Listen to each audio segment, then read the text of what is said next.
quick note before we begin, this video will be spoiler filled, so you may want to play the game first before watching it through. And with that, let's begin our Dragon Quest. Anyone who has ever played a Dragon Quest game will be familiar with their strict adherence to tropes and mechanics of the role-playing genre. A hero destined to save the world, inns and shops to purchase items and equipment, turn-based combat rewarding experience points and gold. These become staples of the mainline Dragon Quest titles. While most of the entries in the series are absolutely worth playing, the fifth one in particular weaves a multi-generational tapestry of narrative and gameplay to create an unmissable, dare I say timeless adventure. It took 17 years for a localized Dragon Quest V Hand of the Heavenly Bride to leave Japan, and this came in the form of a Nintendo DS remake of the Super Famicom original from 1992. A few years before the DS version, Dragon Quest V also came to PlayStation 2, but that version was never localized either. Like the Super Nintendo before it, the Nintendo DS was a true RPG powerhouse, and the fact that its library could also be played on its successor, the 3DS, meant that 6 mainline entries would eventually be playable on the Nintendo 3DS, and that's where I first experienced Dragon Quest V. In a 2015 Nintendo Direct presentation, it was announced that Dragon Quest 7 and 8 for 3DS were finally coming to the West, but the first of which didn't arrive until September of 2016.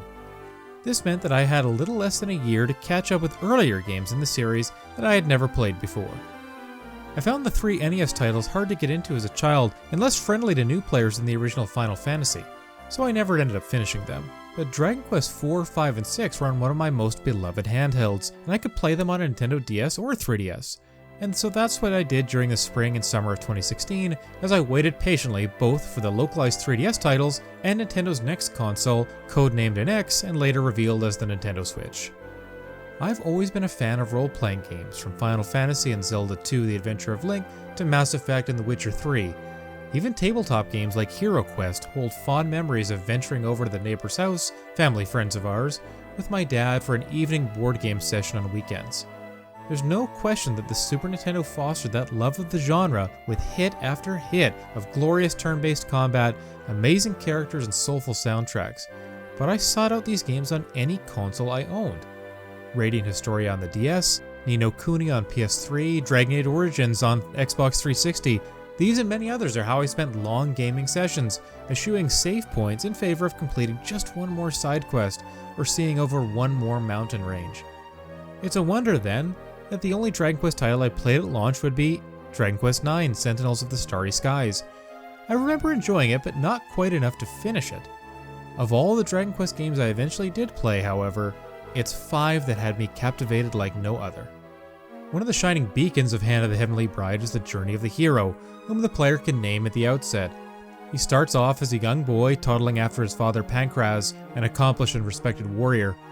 Compared with your father's devastating blows, you barely scratch the enemies you meet early on, but it's not long into the game when you are without your parental guardian and forced to quest alone and then later with a friend of the same age. The first chapter of the game skillfully walks the tightrope of making you feel both protected and empowered, but also shows that you aren't impervious to damage. It's entirely likely that without Pancraz at your side, you'll have to grind for levels and gold to raise your stats and better your gear, but RPG newcomers and veterans alike are accommodated through the game's familiar but accessible opening act.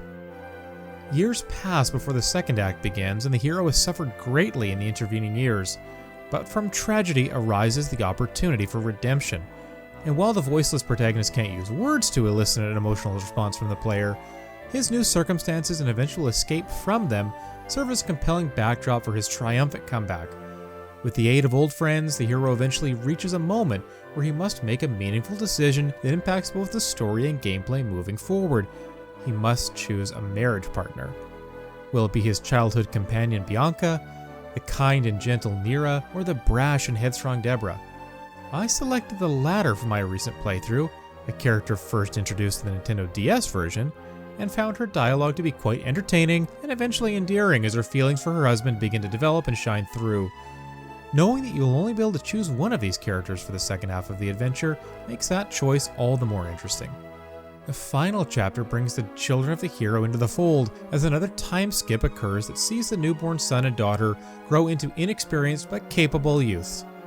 Shortly after finding their father and restoring him to health, the group set out to find their mother and eventually their grandmother, the hero's long-lost mother. The way that Dragon Quest V neatly weaves together the individual lives of characters from 3 generations makes it a unique RPG, but what also sets it apart is the way in which the main character turns out not to be the chosen hero after all.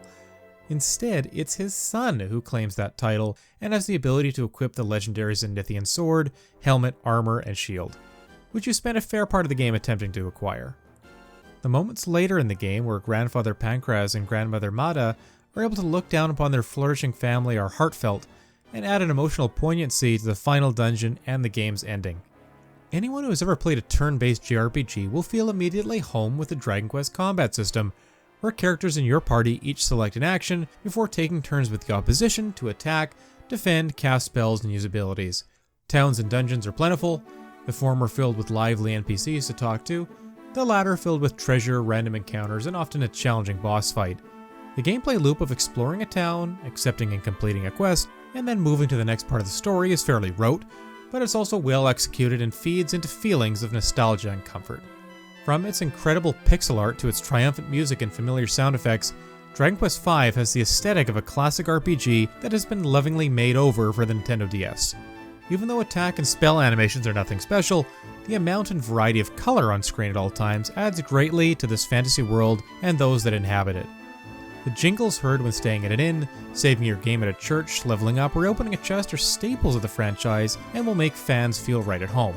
Specific elements of the Dragon Quest games, and Hand of the Heavenly Bride in particular, ooze with charm and whimsy, creating a special flavor that few series, outside of Mario and Zelda, can boast. The dialogue of particular characters and places is meant to represent the size of the world and the uniqueness of those who live there, from Sancho's Spanish accent to Rodrigo Briscoletti's Italian. The collecting of mini-medals to redeem for special items and equipment make rummaging through houses, smashing pots, and sniffing out treasure chests even more worthwhile.